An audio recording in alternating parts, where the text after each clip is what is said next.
News के नाज़रीन आदाब। दिल्ली से ज़्यादातर मजदूर वर्ग, गरीब तबका अपने अपने घरों को जा चुका है, लेकिन अभी भी जो लोग गरीब लोग रह रहे हैं, उनका कहना है कि उनके मकान मालिक ना तो किराया माफ़ कर रहा है और राशन कार्ड ना होने की वजह से उनको राशन भी नहीं मिल पा रहा है। वो लोग दिल्ली सरकार के द्वारा बांटा जाने वाला खाना लेने जब जाते हैं तो उन्हें बहुत कम खाना दिया जा रहा है, ऐसी उनकी शिकायत है। कहा जा रहा है कि किराया माफ़ होएगा तो आप किराए के मकानों में रहते, क्या आपके मकान मालिक ने आपका किराया माफ़ किया? नहीं करा, बिल्कुल नहीं करा।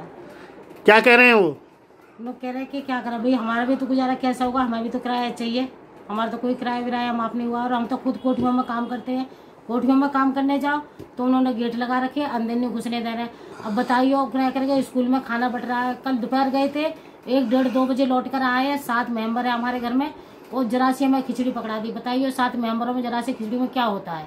हम क्या खाएं? किराए का मकान है, मकान का किराया दे कि खाएं कि बच्चों की दवाई गोली करवाए, क्या नहीं करवाए। हम तो बहुत परेशान है।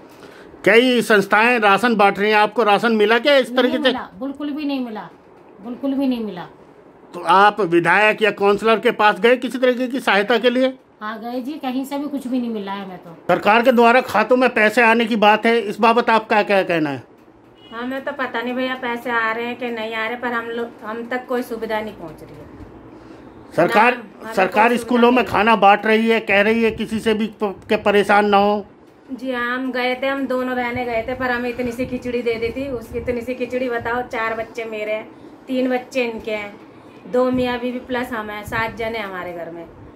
तो इतनी सी खिचड़ी से क्या होगा? ये तो और आपके खाते में पैसे आए या नहीं आए किसी? जी नहीं जी, किसी के नहीं है, किसी के खाते में नहीं आ रहे कोई पैसे, ना कोई सुनवाई हो रही, ना कुछ हो रहा। त्रिलोकपुरी के पूर्व विधायक श्री राजू दिगान जी ने अपने निवास स्थान पर गरीब लोगों को राशन की किट तकसीम की, जिसमें घी, तेल, चावल, चीनी, आटा और दालें थी।